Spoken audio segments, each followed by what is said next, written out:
Ne sous-estime jamais la personne la plus silencieuse de la pièce. Ceux que tu as ignorés, ceux dont tu as ri, s'en souviennent. Et parfois, la vie leur donne l'occasion de te rappeler qui ils sont vraiment. Lorsque Marcus Crawford, un PDG multimillionnaire, accepta d'accompagner la fille la plus insignifiante du lycée au bal des anciens élèves, il pensa simplement faire preuve de générosité. Mais lorsqu'elle entra, dissimulée derrière un masque, il était loin de se douter que son passé allait ressurgir de la manière la plus inattendue. Marcus avait tout: l'argent, le pouvoir, l'influence. Son entreprise était l'une des plus prospères du pays et il avait l'habitude d'être admiré. Mais ce à quoi il ne s'était pas préparé, c'était au sentiment de regret. Cette nuit-là, au bal des anciens élèves, alors que la femme masquée, dont il ne gardait qu'un vague souvenir, captivait toute la salle, quelque chose changea en lui. Il ignorait qui elle était, mais elle savait parfaitement qui il était, et elle avait attendu 10 ans pour ce moment. Marcus Crawford avait toujours été quelqu'un qui ne regardait que vers l'avenir, jamais vers le passé. Parti de rien, il avait bâti un empire, transformant une simple start-up technologique en une entreprise valant des milliards. Il était l'incarnation du succès, charmant, puissant, toujours maître de la situation. C'est pourquoi il fut surpris lorsqu'un ancien camarade de lycée, Tom Martinez, l'appela soudainement. Ils n'avaient d'ailleurs pas parlé depuis des années, et même à l'époque, ils n'étaient pas particulièrement proches. « Marcus, écoute », commença Tom d'un ton hésitant. « Tu vas bien au bal des anciens élèves, n'est-ce pas ?» Marcus leva à peine les yeux de son ordinateur. « Oui, je pense. »« Bien, » répondit Tom, soulagé. « J'ai une faveur à te demander. » Marcus soupira. « Tom, si c'est pour un don ou… »« Non, non, » coupa Tom rapidement. « C'est quelque chose de personnel. Je veux que tu invites Sarah Chen. » Le nom ne disait presque rien à Marcus. Il fronça les sourcils en essayant de se rappeler. « Sarah Chen ?» Tom hésita avant de soupirer. « Tu ne t'en souviens probablement pas. Elle était… différente. » Un euphémisme. Mais peu à peu, les souvenirs refirent surface. Sarah, c'était cette fille qui était toujours seule, qui ne semblait jamais à sa place, celle dont on chuchotait dans les couloirs. Et si Marcus était honnête, il ne lui avait jamais accordé la moindre attention. « Pourquoi elle ?» demanda-t-il enfin. Tom prit une profonde inspiration. « Parce qu'elle mérite cette soirée. » Marcus n'insista pas. Il comprit que Tom se sentait coupable de la façon dont ils avaient traité Sarah à l'époque. Mais ce qui le surprit vraiment, ce ne fut pas seulement l'insistance de Tom, c'était le fait que Sarah ait accepté de venir, à une seule condition. « Elle veut porter un masque ?» demanda Marcus en lisant le message que Tom lui avait transféré. Tom hocha la tête, toute la nuit, sans exception. Marcus haussa un sourcil. « C'est un peu dramatique, tu ne trouves pas ?» Le visage de Tom s'assombrit. « Tu ne comprends pas, n'est-ce pas ?» Marcus croisa les bras. « Alors explique-moi. » La mâchoire de Tom se contracta. Sa posture, habituellement détendue, s'était raidie. « Tu faisais partie des privilégiés, Marcus. Tu n'as jamais eu à te demander comment les autres te voyaient. Tu n'as jamais entendu des murmures sur ton passage, ni eu peur d'être le prochain à être humilié. Sarah, si. » Marcus resta silencieux. Tom se pencha légèrement vers lui. « Elle ne revient pas pour se venger. Elle n'est pas là pour prouver quoi que ce soit à qui que ce soit. Elle est là pour reprendre le contrôle de son histoire. Et si elle veut le faire derrière un masque, c'est son droit. » Marcus ne savait pas pourquoi, mais ces mots le touchèrent d'une manière inattendue. Peut-être à cause de l'intensité calme dans la voix de Tom. Peut-être parce que, pour la première fois de sa vie, il était forcé de se confronter à quelqu'un qu'il avait ignoré pendant des années. « D'accord, » dit-il finalement en expirant lentement. « Je vais l'inviter. » Ce qu'il ignorait, ce qu'il ne pouvait absolument pas savoir, c'était que cette simple invitation allait tout changer. Car Sarah Chen n'était pas qu'une ancienne camarade oubliée. Elle allait devenir la personne la plus inoubliable de la salle. À l'approche du bal des anciens élèves, Marcus se surprenait sans cesse à penser à Sarah. Ce n'était pas seulement de la curiosité, c'était quelque chose de plus profond. Pourquoi avait-elle accepté de venir après toutes ces années ? Pourquoi insistait-elle autant sur le port du masque? Et pourquoi était-ce précisément Tom qui voulait la ramener sous les projecteurs? Un soir, incapable de chasser ses pensées, Marcus fit quelque chose qu'il n'avait pas fait depuis des années. Il chercha des informations sur Sarah. Ce qu'il découvrit le laissa sans voix. Sarah n'était pas seulement une femme accomplie, elle était exceptionnelle. Une chirurgienne pédiatrique de renom, célébrée pour ses interventions révolutionnaires, sauvant des vies. Elle était apparue dans des revues médicales, avait reçu des distinctions pour son travail et avait même pris la parole lors de conférences internationales. Était-ce bien la même fille qui autrefois était moquée pour son apparence, jugée trop silencieuse, trop maladroite? Marcus défila à travers les articles, observant les photos d'elle en blouse blanche, entourée d'enfants dont elle avait sauvé la vie. Elle avait changé, mais pas seulement physiquement. Il y avait en elle une nouvelle assurance, une force tranquille dans son regard. Ce n'était plus la Sarah qu'il avait ignorée au lycée. Et pourtant, malgré tout, elle choisissait encore de se cacher. C'était cela qui le troublait le plus. Le soir du bal était enfin arrivé, et pour la première fois depuis longtemps, Marcus se sentait nerveux. Il avait assisté à d'innombrables événements prestigieux, fréquenté des salles remplies de milliardaires, de célébrités et de politiciens. Mais ce soir était différent. Ce soir, ce ne serait pas lui le centre de l'attention. Lorsque Sarah fit son entrée, elle était impossible à ignorer. Son masque était finement ouvragé, à la fois délicat et magnifique. Il cachait juste assez pour entretenir le mystère, tout en captivant tous les regards. Mais ce n'était pas seulement le masque qui la rendait spéciale, c'était son aura. Elle ne tressaillit pas sous les regards insistants, ne se déroba pas sous le poids des murmures curieux et spéculatifs. Au lieu de cela, elle s'appropria l'espace avec une aisance naturelle. Marcus observa les gens être inexorablement attirés par elle, fascinés par l'inconnu qu'elle représentait. Autour d'elle, les conversations s'animaient. L'intérêt grandissait à chaque minute. Puis, enfin, elle s'avança vers lui. « Tu n'as pas cessé de me fixer », dit-elle calmement, d'un ton indéchiffrable. Marcus eut un léger rire et secoua la tête. « Peut-on vraiment m'en vouloir ?» Un instant de silence s'installa entre eux.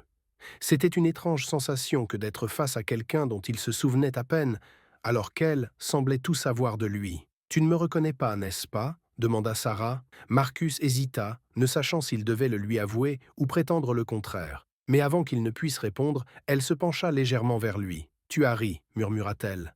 Son estomac se contracta. Sarah se redressa. « C'est tout ce que tu as besoin de savoir. » Marcus ouvrit la bouche pour parler, mais elle était déjà partie, le laissant seul, le cœur battant. La soirée continua, mais il ne pouvait se défaire du poids de ses paroles. Son regard la suivait sans cesse, captivé par la façon dont elle évoluait parmi les invités, attirant naturellement l'attention malgré son silence. Puis, peu à peu, il comprit autre chose. Sarah n'était pas la seule à avoir changé. Tom aussi l'observait. Et pour la première fois, Marcus remarqua un détail qu'il n'avait jamais perçu auparavant. La culpabilité. Une culpabilité réelle. Tom avait toujours été le centre de toutes les fêtes, le plus bruyant, celui qui plaisantait le plus. Mais ce soir, il ne riait pas. Et alors, tout fit sens. Sarah n'était pas là seulement pour tourner la page du passé. Elle était là à cause de Tom. Et Tom portait un secret qui allait tout bouleverser. L'atmosphère de la salle avait changé. Ce n'était plus de la simple curiosité qui flottait dans l'air, mais une attente palpable. Les invités murmuraient, lançaient des regards furtifs à la femme masquée qui captivait tout le bal. Qui était-elle? Pourquoi cachait-elle son visage? Et surtout, pourquoi se tenait-elle avec une telle assurance, comme si elle n'avait plus rien à prouver, tout ce dont on devait se souvenir? Marcus n'était pas le seul à observer Sarah. Tom Martinez, habituellement le plus bruyant de la pièce, s'était tu. Son sourire habituellement suffisant avait disparu, et il serrait son verre de champagne si fort que ses jointures en étaient blanchies. Puis, au moment précis où le murmure dans la salle atteignait son apogée, Sarah avança. Elle se dirigea vers le centre du bal, juste sous le grand lustre. Lentement, avec des gestes mesurés, elle porta la main au délicat ruban de son masque. Marcus remarqua à peine qu'il retenait son souffle. Et puis, elle ôta son masque. À l'instant où son visage fut dévoilé, l'énergie dans la salle se transforma. La curiosité laissa place à un silence choqué. Certains poussèrent un léger cri de surprise, d'autres se contentèrent de fixer la scène, les yeux écarquillés par une soudaine prise de conscience. Sarah, la jeune fille dont ils avaient jadis murmuré dans les couloirs, se tenait là, resplendissante, inébranlable. Les années l'avaient changée, pas seulement physiquement, mais d'une manière bien plus profonde. Elle n'était plus la jeune fille timide qui fuyait les regards. Elle était une femme qui avait surmonté son passé. Et à cet instant précis, elle obligeait tous ceux qui l'avaient connue à y faire face eux aussi. Marcus ressentit quelque chose au fond de lui, un mélange d'admiration et de quelque chose de bien plus douloureux, de la culpabilité. Car maintenant, il se souvenait de tout. Il se souvenait des moqueries cruelles. Il se souvenait de la façon dont Sarah marchait dans les couloirs, la tête baissée, faisant semblant de ne rien entendre. Il se souvenait qu'il ne l'avait jamais défendue. Et maintenant qu'il se trouvait face à elle, il ne savait pas quoi dire. Mais alors, la soirée prit une tournure inattendue. Tom, qui était resté figé jusque-là, bougea soudainement. Il se racla la gorge, sa voix rauque d'émotion. « Il y a quelque chose que vous devez tous savoir », dit-il en avançant. Sa voix ne tremblait pas de peur, mais sous le poids de ce qu'il s'apprêtait à avouer. Tous les regards se tournèrent vers lui, perplexes. Tom inspira profondément. Sarah n'est pas venue ce soir pour se venger ou pour donner une leçon. Son regard se posa sur elle, chargé d'une émotion que Marcus ne lui avait jamais vue auparavant, du remords. Elle est ici parce que je lui ai demandé de venir. Un choc parcourut la foule. Marcus fronça les sourcils, tentant d'assimiler les paroles de Tom. Ce dernier continua. J'étais l'un des pires. J'ai dit des choses, j'ai fait des choses que je ne peux pas effacer.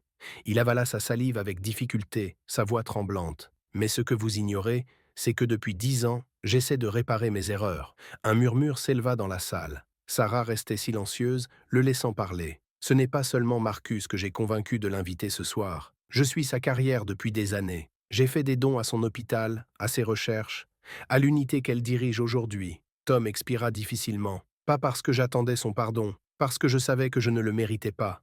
Un silence de plomb s'abattit sur la salle. Enfin, Sarah prit la parole. Sa voix était calme, mais ferme. « Je n'ai jamais eu besoin de ton argent, Tom. » Tom hocha lentement la tête. « Je sais. » Sa voix se brisa. « Mais je devais faire quelque chose. » Marcus observait l'échange, le cœur battant. Toute la soirée, il avait essayé de comprendre pourquoi Sarah était revenue après tant d'années. Mais la vérité, c'était qu'elle n'était pas venue chercher des réponses. Elle était venue montrer qu'elle avait tourné la page depuis longtemps. Et à cet instant précis, Marcus comprit quelque chose sur lui-même. Il ne savait pas s'il en avait fait autant, mais avant que quiconque ne puisse réagir, une voix brisa soudain le silence pesant. Un employé du lieu de réception s'élança vers Sarah, l'air paniqué. « Je suis désolé de vous interrompre, mais nous venons de recevoir un appel urgent. » Il reprit son souffle. « Il y a une urgence à l'hôpital. Une petite fille, état critique. Elle a demandé à vous voir. » Sarah n'hésita pas une seconde. Elle attrapa son manteau et était déjà en route. Le cœur de Marcus se serra lorsque l'employé se tourna vers lui. Il ouvrit grand les yeux sous le coup du sérieux. « Monsieur, c'est votre nièce. » Marcus se figea. En un instant, toute la soirée, le passé, les confessions, les regrets devinrent insignifiants face à une urgence écrasante. Sans un mot de plus, il courut après Sarah. L'hôpital était un chaos de mouvements. Des médecins se précipitèrent dans les couloirs, des infirmières lançaient des instructions et le bip discret d'un moniteur cardiaque résonnait en arrière-plan. Marcus ne s'était jamais senti aussi impuissant de sa vie. Sa nièce Émilie était en soins intensifs, entourée de médecins et d'infirmières. Elle n'avait que 6 ans, bien trop jeune pour être en danger de mort. Une complication soudaine d'une maladie rare l'avait mise en péril. Les médecins avaient tout tenté, mais désormais, une seule personne pouvait encore la sauver. Sarah. Marcus l'observa alors qu'elle franchissait les portes du bloc opératoire. Elle n'était plus la femme du bal, ni la fille du lycée. Ici, elle était bien plus, quelqu'un capable de tout changer. Et quand les portes se refermèrent derrière elle, Marcus comprit pleinement la portée de ce moment. Il ne s'agissait plus du passé, des erreurs anciennes, des regrets, ou de tout ce qu'ils avaient vécu étant enfants. Ce qui comptait, c'était ce qu'ils étaient devenus. Pour la première fois de sa vie, Marcus devait faire confiance à quelqu'un d'autre. Les heures s'écoulèrent, lentes et insupportables. Chaque seconde paraissait interminable. Marcus marchait sans cesse dans la salle d'attente, les poings serrés. À côté de lui, Tom était silencieux pour la première fois de la soirée, car désormais, rien d'autre ne comptait. Enfin, les portes s'ouvrirent. Sarah sortit et baissa son masque chirurgical. « Elle est stable, » dit-elle calmement. « Elle va s'en sortir. » Le soulagement frappa Marcus comme une vague. Ses jambes faillirent céder sous lui, mais il se reprit de justesse et expira en tremblant. Sarah n'attendit aucun remerciement. Elle hocha simplement la tête et s'apprêta à passer à côté de lui, comme si ce moment n'avait rien de bouleversant, comme si ce n'était qu'une nuit de plus à l'hôpital. Mais Marcus ne pouvait pas la laisser partir ainsi. « Sarah » l'appela-t-il. Elle s'arrêta et se retourna légèrement. Il déglutit. Il aurait pu dire 1000 choses, des excuses, des explications, des aveux. Mais au final, une seule comptait. « Merci ». Sarah le regarda longuement, comme si elle réfléchissait à sa réponse. Puis, à sa grande surprise, elle lui sourit. Pas un sourire poli et forcé comme auparavant. Un vrai sourire. « De rien », dit-elle doucement. Et soudain, le poids du passé sembla un peu moins lourd à porter. Quelques jours plus tard, le bal des anciens élèves n'était plus qu'un souvenir. Une autre nuit qui était venue et repartie. Mais quelque chose avait changé. Marcus se surprenait sans cesse à penser à Sarah. Pas seulement à ce qu'elle avait fait pour sa nièce, mais aussi à ce qu'elle était devenue. La fille qu'ils avaient tous connue était désormais la personne la plus impressionnante qu'il ait jamais rencontrée. Et peut-être, juste peut-être, ce n'était pas la fin de leur histoire, peut-être que c'était seulement le début. La vie a une façon de nous enseigner des leçons inattendues. Parfois, les personnes que nous avons négligées deviennent celles que nous admirons le plus. L'histoire de Sarah prouve que la force, l'évolution et le pardon sont toujours possibles. Si cette histoire t'a touché et que tu veux en découvrir d'autres aussi émouvantes, abonne-toi à la chaîne. Tu ne voudras pas manquer ce qui va suivre.